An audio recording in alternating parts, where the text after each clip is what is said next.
आपको पता है हिंदुस्तान की सरजमीन पर एक बहुत बड़े बुजुर्ग हैं, सुल्तानुल औलिया सैयदना सालार मसूद गाजी, बहराई शरीफ में आराम फरमाए। बड़ा मकाम है आपका, सरकार गरीब नवाज से भी पहले के हैं। और मशाइख ने तो यह कहा है कि हिंदुस्तान की विलायत उनके आस्थाने से होकर चलती है। औलिया के सरदार गरीब नवाज रज़ियल्लाहु ताला अन्हु से भी तकरीबन 200 साल पहले के सालार मसूद गाजी। ये बात उनकी मैं क्यों कह रहा हूं, इतना बड़ा मकाम औलिया की जमात में आपने हासिल कर लिया, लेकिन जानते हो आप सालार मसूद गाजी की उम्र इंतकाल के वक्त 19 बरस की थी। वो सिर्फ 19 साल के थे। 19 साल के नौजवान को सुल्तानुल औलिया का लक़ब मिला।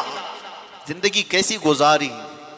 19 साल में तो जवान यहां अभी ऐसे लगते जैसे अभी दूध छोड़ा हुआ है, इसे कुछ खबर नहीं।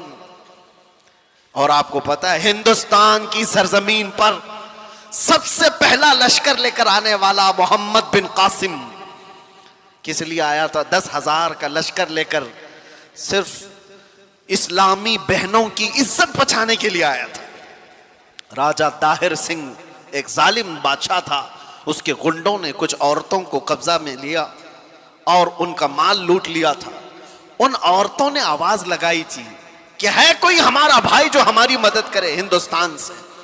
तो उस वक्त कुछ अरब के ताजिर यहां पर तिजारत के लिए आए थे। उन्होंने ये मामला देखा तो वापस जाकर उस वक्त गवर्नर जो उस वक्त था हज्जाज बिन यूसुफ, उसके जमाने में वो लोग वाकया सुना रहे थे। तो उसी वाकया सुनाने के दौरान दरबार में ये नौजवान मोहम्मद बिन कासिम जो भतीजा है गवर्नर का गुजर रहा था। सुनकर उसे बड़ा शौक हुआ। फिर अपने चचा से कहा, चचा जान मुझे इजाजत दे, मैं हिंदुस्तान जाता हूं। कहा तुझे देखा हिंदुस्तान? तकरीबन 4000 किलोमीटर दूर हिंद की वादियां देखा नहीं?